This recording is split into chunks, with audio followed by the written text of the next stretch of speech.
I'm Nani Braganza from the province of Pangasinan. And I am the president of Action Dapat Party List. Allow me first to introduce my colleagues, the other nominees of the party.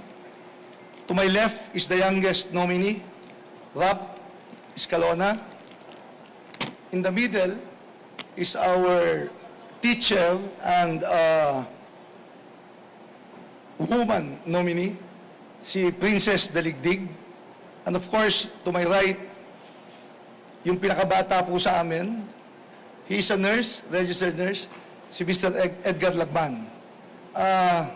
We wanted to bring yung buong team, bawal nga po pala, so naghihintay lang po sila sa labas. Sorry for my voice. Anyway, I have been out of public service in the last 13 years, but 8 of those years, we were conceptualizing the setting up of an organization that would participate in the 2025 elections. I used to be a peace advocate. I was a peace negotiator for the government of the Republic of the Philippines for 4 years. Under 4 presidents. Originally, the idea was to set up a peace advocacy organization.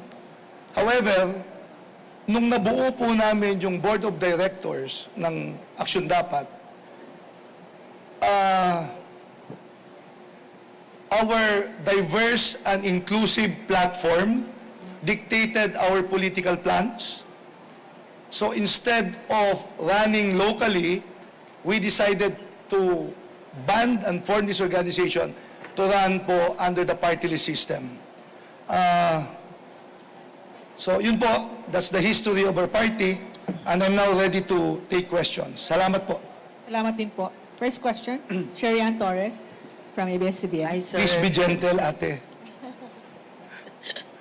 Nice to see you again, sir. Salamat Sir, po. Opo, can you give, kasi you run out of time, what is the main advocacy of Action Dapat party list?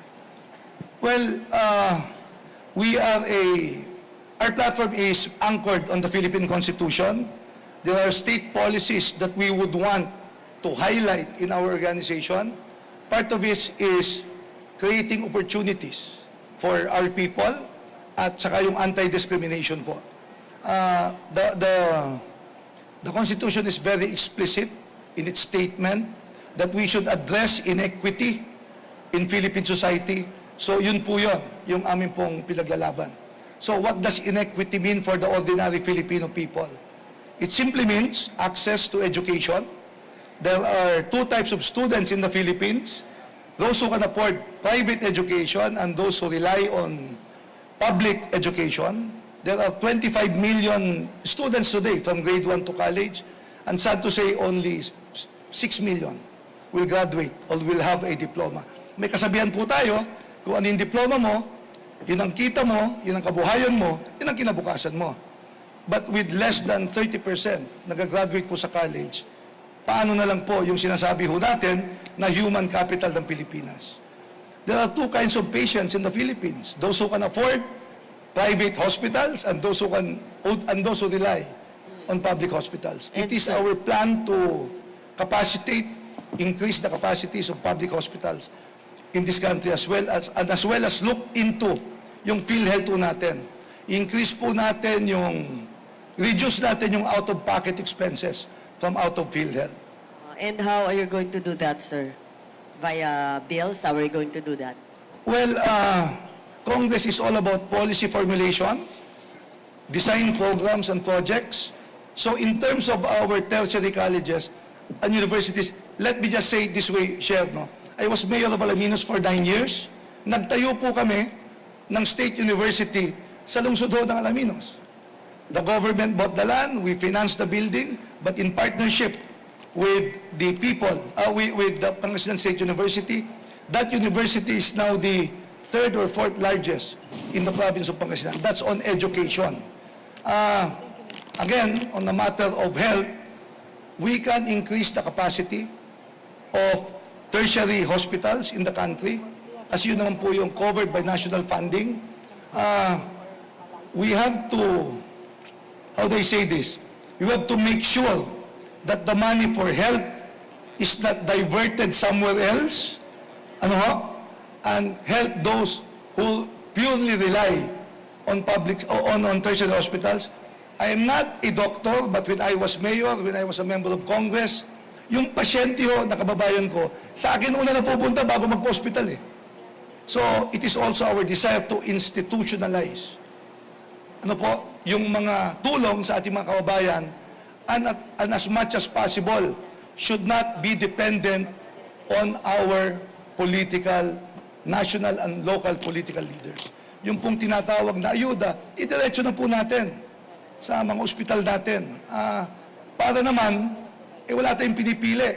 I have always believed that even those who did not vote for you, you have to serve them.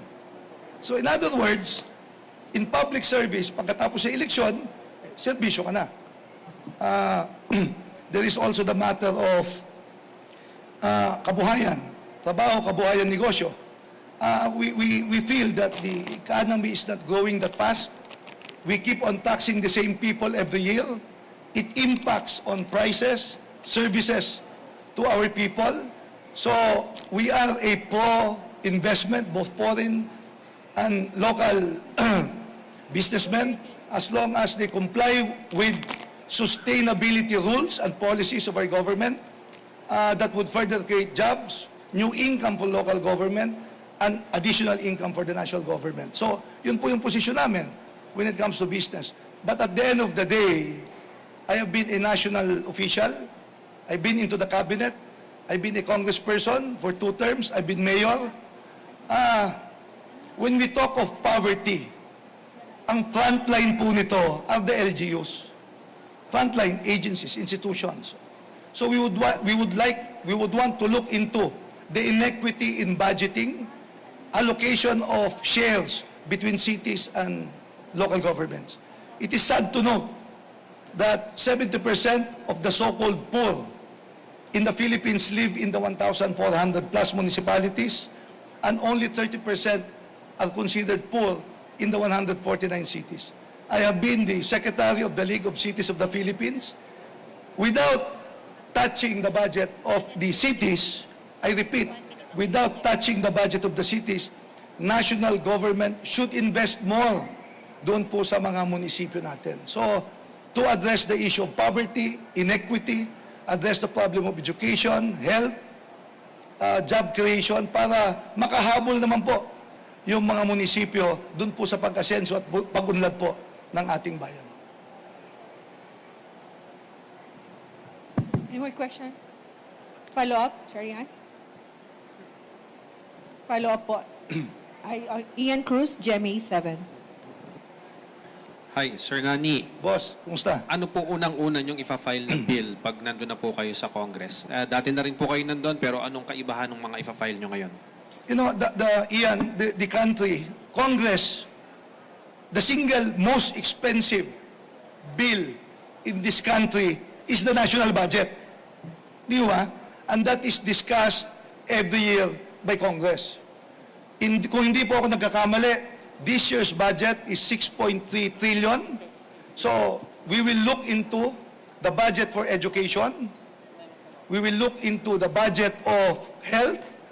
We will look for budgets on how to improve the local economy, especially in the rural areas, sa agriculture, sa fishing, because this is where the poorest of the poor na Filipinos ay nandun.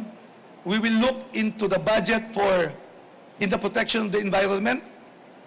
And of course, we will look into how we can finally achieve peace dito po sa ating bansa.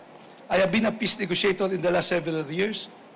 The issue of budget, can I have 30 seconds and 1 day? No, 30 seconds. Okay.